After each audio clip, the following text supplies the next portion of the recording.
Social media ఇప్పుడు మన రోజువారీ జీవితంలో ఒక భాగం అయిపోయింది. మన అభిప్రాయాలను చెప్పడానికి, ప్రజా సమస్యల్ని ప్రభుత్వ దృష్టికి తీసుకురావడానికి, ఒకరితో ఒకరు అనుసంధానం అవడానికి, ప్రభుత్వాన్ని ప్రశ్నించడానికి ఇది ఒక శక్తివంతమైన వేదిక. కానీ మనం గుర్తుంచుకోవాల్సిన ఒక ముఖ్యమైన విషయం ఉంది. ఫ్రీడమ్ ఆఫ్ స్పీచ్ అనేది పూర్తిగా అపరిమితమైన హక్కు కాదు. దానికి కొన్ని పరిమితులు ఉన్నాయి. ఒకరి హక్కులను మరొకరు ఉల్లంఘించే స్థాయికి వెళ్ళినప్పుడు, ఒకరి హక్కులను మరొకరు ఉల్లంఘించే స్థాయికి వెళ్ళినప్పుడు చట్టపరమైన పరిణామాలు తప్పవు. భారత రాజ్యాంగంలోని ఆర్టికల్ 19 క్లాస్ 2 ప్రకారం దేశ సమగ్రత, జాతీయ భద్రత, ప్రజాశాంతి, మర్యాద, నైతిక విలువలు, పరువు నష్టం, నేరాలకు ప్రేరేపించడం వంటి అంశాల్లో రీజనబుల్ రిస్ట్రిక్షన్స్ ఉన్నాయి. సింపుల్గా చెప్పాలి అంటే ఫ్రీడమ్ ఆఫ్ స్పీచ్ అంటే ఫ్రీడమ్ టు అబ్యూస్ కాదు. Again I repeat, freedom of speech does not mean freedom to abuse. ప్రభుత్వాన్ని విమర్శించే హక్కు మీకుంది, మమ్మల్ని ప్రశ్నించే హక్కు మీకుంది, మా నిర్ణయాలతో విభేదించే హక్కు మీకుంది. అదే ప్రజాస్వామ్యం, దాన్ని మేము స్వాగతిస్తాం. కానీ ఒకరిని తిట్టడం, డెత్ థ్రెట్స్ ఇవ్వడం, ఆధారాలు లేకుండా ఆరోపణలు చేయడం, మహిళలను టార్గెట్ చేయడం, మత విశ్వాసాలను అవమానించడం, ఒక వ్యక్తి గౌరవాన్ని దెబ్బతీయడం, హింసకు ప్రేరేపించడం, ఇవన్నీ రాజ్యాంగం కల్పించిన స్వేచ్ఛలోకి రావు. ఇవి చట్టపరంగా నేరాలు. గత కొన్నేళ్లుగా సోషల్ మీడియా దుర్వినియోగం ఆందోళన కలిగించే స్థాయికి చేరుకుంది. చాలామంది ఫేక్ అకౌంట్స్ వెనక దాక్కొని అసభ్య పదజాలం ఉపయోగించడం, వ్యక్తిగత దూషణలు చేయడం, పరువు తీసే ప్రయత్నాలు చేయడం, ఆధారాలు లేని ఆరోపణలు చేయడం, fake propaganda, mark photos, death threats, organised harassment వంటి చర్యలకి పాల్పడుతూ ఉన్నారు. మహిళల్ని ముఖ్యంగా అత్యంత అసభ్యంగా టార్గెట్ చేస్తూ ఉన్నారు. చివరికి దేవుళ్ళని, దేవతల్ని కూడా వదలట్లేదు. దేవుళ్ళని, దేవతలపై కూడా ఉద్దేశపూర్వకంగా అవమానకర వ్యాఖ్యలు చేస్తున్నారు. ఇవన్నీ కూడా ఫ్రీడమ్ ఆఫ్ ఎక్స్ప్రెషన్ కింద రావు. ఇది హెల్దీ క్రిటిసిజం కాదు. ఇది ప్రజాస్వామ్యం కానే కాదు. ఈ సందర్భంగా ఒక విషయం చాలా స్పష్టంగా చెప్పాలనుకుంటున్నాం. Constructive criticism, fair comment, satire ఇవన్నీ ప్రజాస్వామ్యంలో భాగమే. విభిన్న అభిప్రాయాలను వ్యక్తం చేసే హక్కును మేము పూర్తిగా గౌరవిస్తాం. కానీ malicious fake campaigns, hate speech, criminal intimidation, cyber harassment, organised abuse, ఒకరి పరువును ఉద్దేశపూర్వకంగా దెబ్బతీయాలనే ప్రయత్నాలు, ఇవన్నీ ఫ్రీడమ్ ఆఫ్ స్పీచ్ పేరుతో సమర్థింపబడవు. ఇంకో విషయం చాలా స్పష్టంగా చెప్తున్నాం.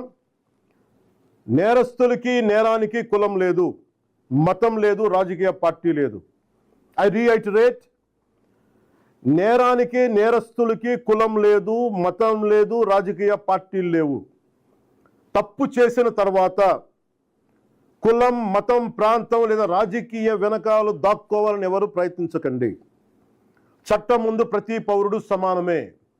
నేరం చేసిన ప్రతి ఒక్కరిపై చట్ట ప్రకారం చర్యలు తీసుకోబడతాయి. సోషల్ మీడియా దుర్వినియోగం వల్ల ఇబ్బందులు ఎదుర్కొంటున్న ప్రతి ఒక్కరికి ఈ సందర్భంగా నేను ఒక మాట చెప్తా ఉన్నాను.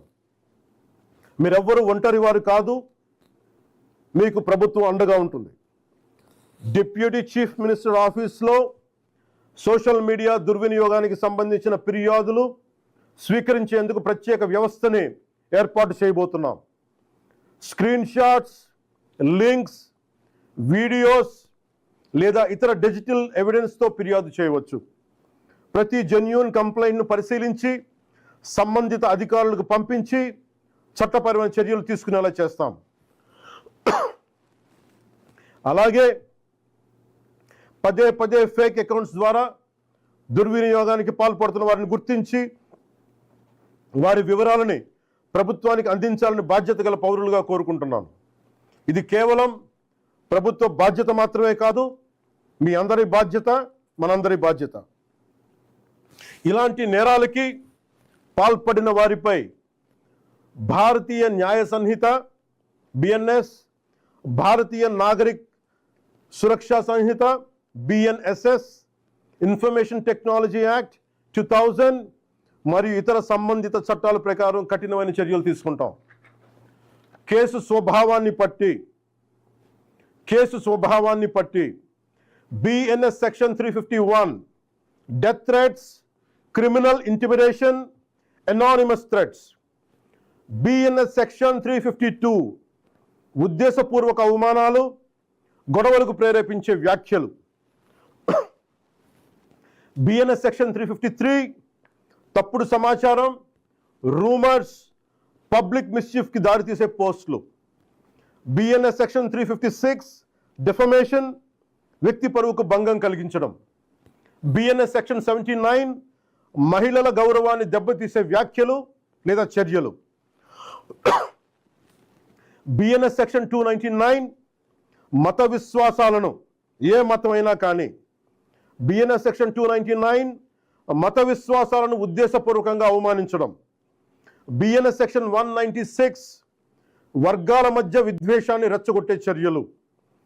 Information technology act sections 66C and 66D fake accounts, identity theft, online impersonation. Information technology act section 67 obscene లేదా అసభ్యకరమైన ఎలక్ట్రానిక్ కంటెంట్.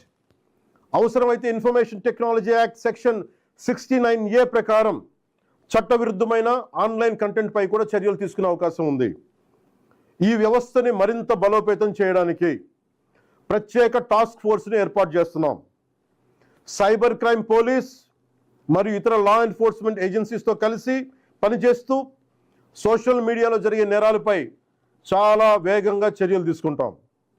ప్రతి పౌరుడికి నేను విజ్ఞప్తి చేస్తున్నాను, ఫేక్ అకౌంట్స్, డెత్ థ్రెట్స్, మహిళలపై అసభ్యకర పోస్టులు, మతాలను అవమానించే పోస్టులు, ఆర్గనైజ్డ్ మిస్ఇన్ఫర్మేషన్ లేదా చట్టవిరుద్ధమైన కంటెంట్ కనిపిస్తే దయచేసి దాన్ని ఫార్వర్డ్ చేయకండి, ప్రమోట్ చేయకండి. దానికి సంబంధించిన screen shot, URL, date, time వంటి ఆధారాలను భద్రపరిచి అధికారులకు ఇవ్వండి. మీ సహకారం వల్ల ఎన్నో నేరాలను అరికట్టవచ్చు. అవసరమైతే సోషల్ మీడియా దుర్వినియోగాన్ని అరికట్టేందుకు కొత్త లెజిస్లేషన్ తీసుకురావడానికి ఈ ప్రభుత్వం సిద్ధంగా ఉంది. అదే సమయంలో రాజ్యాంగం కల్పించిన ఫ్రీడమ్ ఆఫ్ స్పీచ్ని పూర్తిగా పరిరక్షిస్తాం. చివరిగా ఒకటే చెప్తున్నాం, మన మాటల్లో బాధ్యత ఉండాలి, మాట్లాడే భాషలో గౌరవంగా ఉండాలి, స్వేచ్ఛకు జవాబుదారీతనం ఉండాలి. సోషల్ మీడియా మనుషుల్ని కలిపే వేదిక అవ్వాలి, విడదీసే వేదిక కాకూడదు.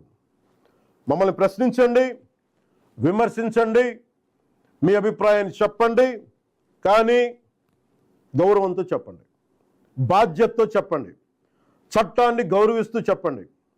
అప్పుడే మన ప్రజాస్వామ్యం మరింత బలపడుతుంది. అలా కాకుండా మా ఇష్టానికి మాట్లాడతాం, మా ఇష్టానికి ఏదైనా అంటామంటే I promise you will face the legal consequences. Thank you. Jai Hind.